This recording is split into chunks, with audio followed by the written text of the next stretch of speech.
जय हिंद दोस्तों, स्वागत है आपका और एक नई वीडियो में और एक नए टॉपिक के साथ। चीन ने भी दिया मालदीव को धोखा।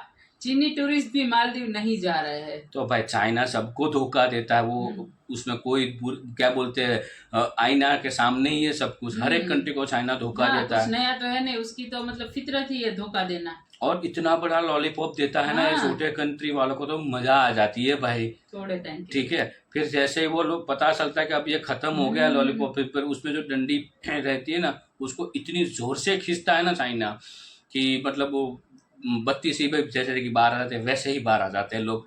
तो चलो दोस्तों, पहले वीडियो देखते हैं। एग्जाम्पल तो चलते रहे, आशा करें पसंद आएगा, और पसंद आए तो लाइक और शेयर जरूर से कर दीजिएगा। चैनल पर पहली बार है, सब्सक्राइब नहीं किया तो साथ में सब्सक्राइब भी कर दीजिएगा। चलिए स्टार्ट करते हैं। मालदीव जो है वो इतना बर्बाद हो चुका है कि अब वो एक बार फिर से भारत से मदद मांग रहा है।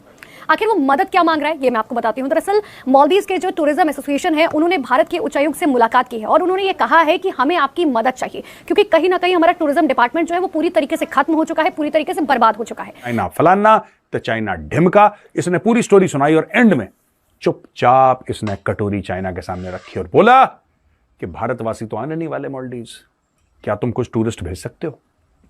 मालदीव्स को जो है वो कुछ आजकल वो लोग जाहिर के परेशान है, उनकी इकोनॉमी वगैरह का भी इशू चल रहा है। तो लेकिन मालदीव्स उससे पहले चाइना के साथ मिलकर भारत के खिलाफ स्टेटमेंट देता रहा है, ये बात भी किसी को भूलना नहीं चाहिए। The Maldives tourism industry is suffering from a loss of up to $2 billion. That's the impact it's had. It's definitely पे उनको बहुत नुकसान हो सकता है, उनका टूरिज्म खत्म हो सकता है।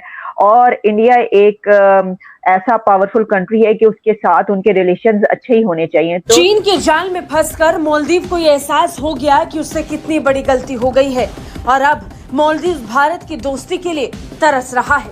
मालदीव चाहता है कि भारत के साथ उसकी नजदीकी बने और उसके टूरिज्म सेक्टर पर जो आपदा आई है वो उससे उभर पाए। क्योंकि भारतवासियों ने अब बोल दिया कि हम नहीं जा रहे मालदीव्स, तुम जाओ ऐश करो।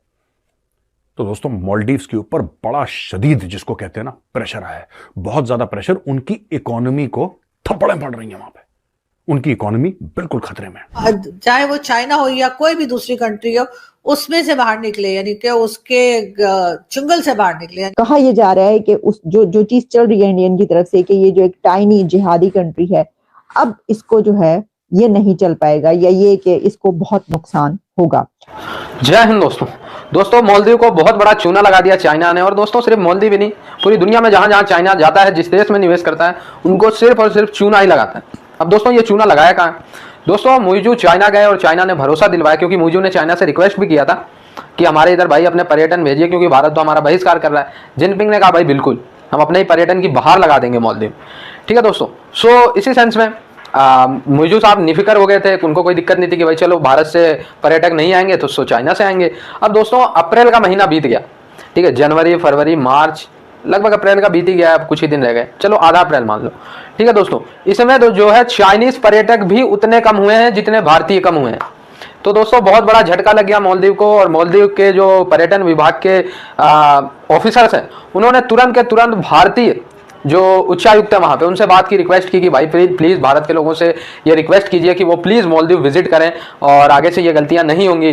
ठीक है, अब भारत के लोग और भारतीय उच्चायुक्त समझ गए भाई कि इसके पीछे का कारण क्या है। ये चाइना से इन्होंने रिक्वेस्ट की थी, तो चाइना के पर्यटन रिक्वेस्ट करने के बाद भी ड्रॉप हो गए, तो ऑप्शन इनके पास एक ही बचा, भारत। सो आगे भारत के पैरों में। अब देखते हैं भारतीय गवर्नमेंट इस पे क्या कहती है। अभी तक भारतीय गवर्नमेंट का कोई जवाब इस पे नहीं आया है। तो ये जुबान इस्तेमाल करना एक छोटे से मुल्क को, जिसकी हैसियत ही कोई नहीं है, मैं समझता हूँ is an unnecessary provocation. But क्या किया जाए, अब सियासत होती ऐसी है। और इंडिया एक ऐसा पावरफुल कंट्री है कि उसके साथ उनके रिलेशंस अच्छे ही होने चाहिए। तो डॉक्टर साहब, क्या आप समझते हैं कि इस बिना पर, क्योंकि इंडिया से एक बड़ी तादाद जो लोगों की है वो मालदीव जाती है एज ए टूरिस्ट, तो उनको मालदीव को एक बड़ा नुकसान इसका होगा? हो सकता है, और यही मैंने भी कहा है कि वो तो टूरिज्म का बड़ी अट्रैक्टिव एक जगह है, सारी दुनिया से लोग आते हैं, तो जाहिर है इंडिया से भी लोग जाते होंगे इन लार्ज नंबर्स। तो वो मार्केट अगर उनकी खत्म हो जाए तो बड़ा लॉस है उनको। और चाइना के उसके अंदर स्फीयर ऑफ इन्फ्लुएंस में आ जाना जो है, उसकी कॉस्ट प्राइस भी कुछ होती है। क्या मालदीव्स उसके लिए तैयार है? I don't know. तो क्योंकि ये नई हुकूमत जो है ये प्रो चाइना एंटी इंडिया थी, तो उसमें से ये 3 जूनियर मिनिस्टर हैं जिन्होंने ये हरकत की है, और फिर लेकिन उसका रिएक्शन जो इंडिया से हुआ तो इनको सस्पेंड कर दिया गया। मालदीव्स के लोग they have to come to grips के India is our big neighbour और इसके साथ अच्छे ताल्लुक जो है वो उनके इंटरेस्ट में है। तो इस सिचुएशन में तो उनके लिए बहुत ही आसान है, किसी भी खासतौर पर जब हम मालदीव की बात कर रहे हैं उनको कोई डस पहुंचाना कि ठीक है ऐसा है तो फिर ऐसा कर लेते हैं। I agree. तो ये मालदीव के सियासतदानों को और हुकूमत को इसका सोचना चाहिए ना कि क्या चीज मुमकिन है और क्या करनी चाहिए क्या नहीं करनी चाहिए। लेकिन अगर आपकी पॉलिटिकल लीडरशिप ही इतनी वो क्या कहते हैं इररिस्पॉन्सिबल हो तो सारे मुल्क को उसका नुकसान होता है। और सो ये मुझे लगता है कि इंडिया का रिएक्शन समझ भी आता है, उनके प्राइम मिनिस्टर को इस तरह इस जुबान में कंडेम करना कोई मुनासिब बात नहीं है। पता नहीं इनको कौन लोग इनको एडवाइस करते हैं कि डिप्लोमेटिक जुबान अपनी जगह कुछ होती है, you can't use certain words in the public. पता नहीं, आई डोंट नो, बेहुदा बातें हैं।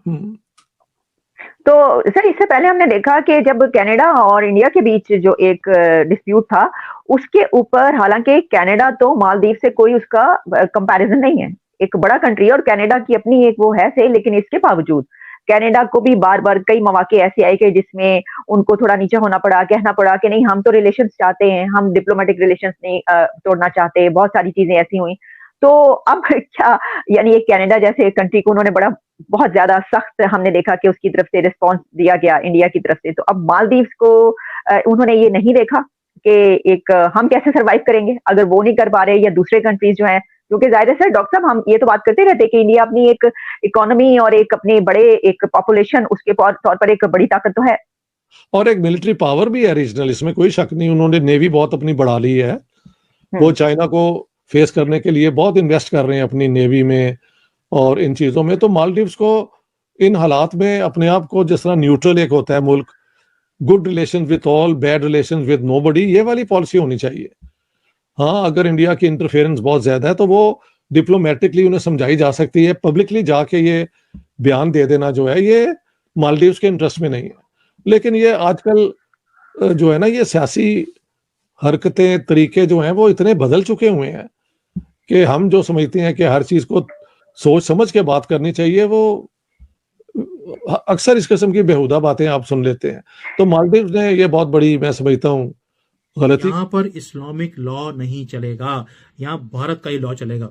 मोदी जी मुझे लगता है अभी सिर्फ पैर रखा है, he will like to now convert this place, बंदे की जगह वो बनानी पड़ेगी, क्योंकि मोमिस ने ना सुख से शांति से खुद रहना है, ना ही किसी को रहने देंगे। इनको सिर्फ माल से मतलब है, माल इनको देते जाइए, लेकिन किसी कोई और जहां पे ये रहते हो पैसे बना जाए, ये होता ही नहीं है। ओ भाई, मुसलमानों की मस्जिदों के बाद आप एक भी दुकान दिखा दीजिए हिंदू की दुकान हो, लेकिन हमारे मंदिरों के बाहर सारी मोमिन्स की ही दुकानें होती हैं। वहां पर फूल से लेकर जो हमारी मूर्तियां हैं या थाली है, वो सारी की सारी मोमिन्स हमें देते हैं और वो सारी सफाई करते हैं अपने थूक के साथ, और फिर हमें दिया जाता है जो हम अंदर जाकर भगवान के ऊपर चढ़ाते हैं। ये है मोमिन्स की हरकतें। और लक्षद्वीप, आप इतने भंगड़े डाल रहे हो कि लक्षद्वीप के ऊपर हम अब छुट्टियां मनाने जाएंगे, हम मालदीव्स में नहीं जाएंगे।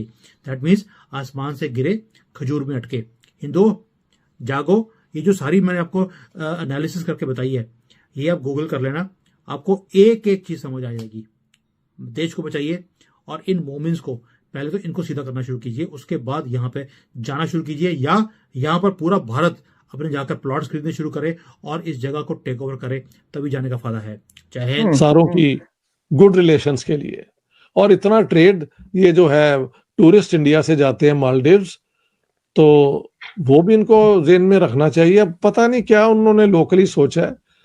लेकिन सर ये जो आपने कहा कि अगर वो समझते हैं कि कोई प्रेजेंस है इंडिया की तो उनको, लेकिन सर अगर ऐसी बात होती डॉक्टर साहब तो ये तो एक डिप्लोमेटिक वे में बात होती है ना, और ये डिस्प्यूट तो वो किसी और फोरम पे उठाते, या हमें कुछ ऐसा नजर आता है? ऐसी तो कोई बात पिछले काफी अर्से में हमें कोई मालदीव की तरफ से नजर नहीं आई। तो दोस्तों ये तो रही लक्षद्वीप की बात और मालदीव की बात। आपको दोस्तों कमेंट करके बताना है कि क्या आप लोगों को लगता है कि जो मालदीव के ऑफिसर ने, पर्यटन डिपार्टमेंट ने जो भारत से रिक्वेस्ट की है कि भारत सरकार लोगों से कहे कि आप प्लीज मालदीव विजिट करने जाए, आपको लगता है जो करंट में भारतीय जनता पार्टी की सरकार है, नरेंद्र मोदी जी की सरकार है, क्या वो लोगों से रिक्वेस्ट करेगी कि मालदीव जाओ घूमने के लिए?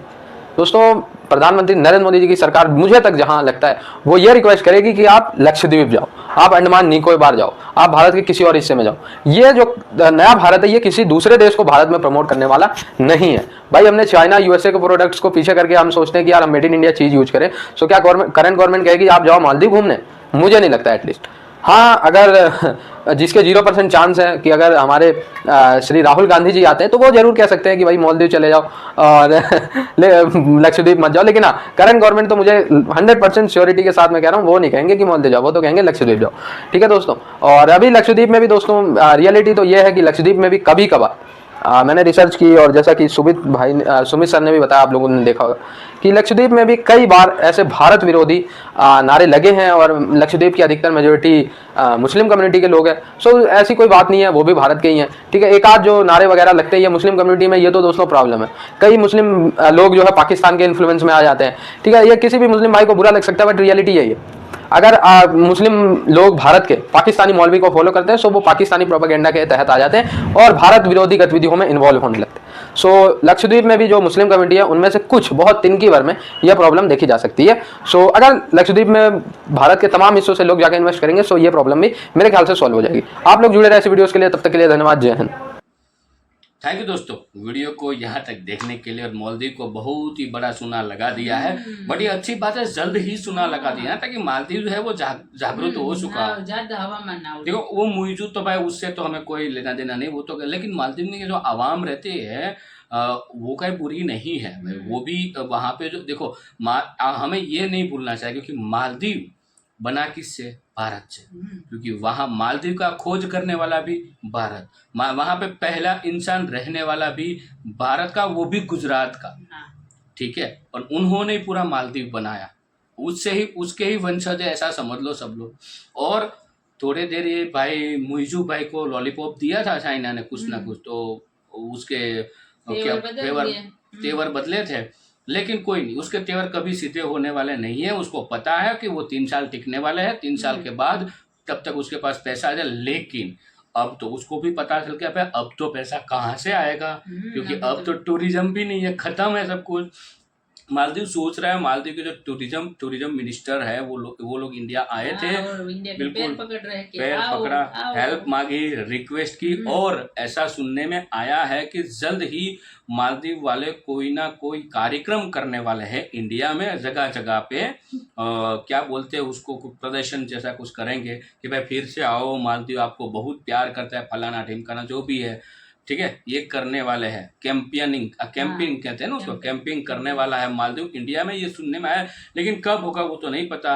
लेकिन देखो भाई जो भी है देखेंगे आगे क्या क्या होता है, क्योंकि उन लोगों ने भी कुछ शर्म सीमा जो भी थी वो सब कुछ खत्म कर दी है। अब देखते हैं आगे क्या होता है। बाकी दोस्तों वीडियो कैसी लगी है कमेंट में लिखकर जरूर बता दीजिएगा। फिलहाल आपसे विदाई ले रहे हैं, लेकिन मिलते हैं और एक नए वीडियो में आपके साथ। टिल देन जय हिंद, जय भारत।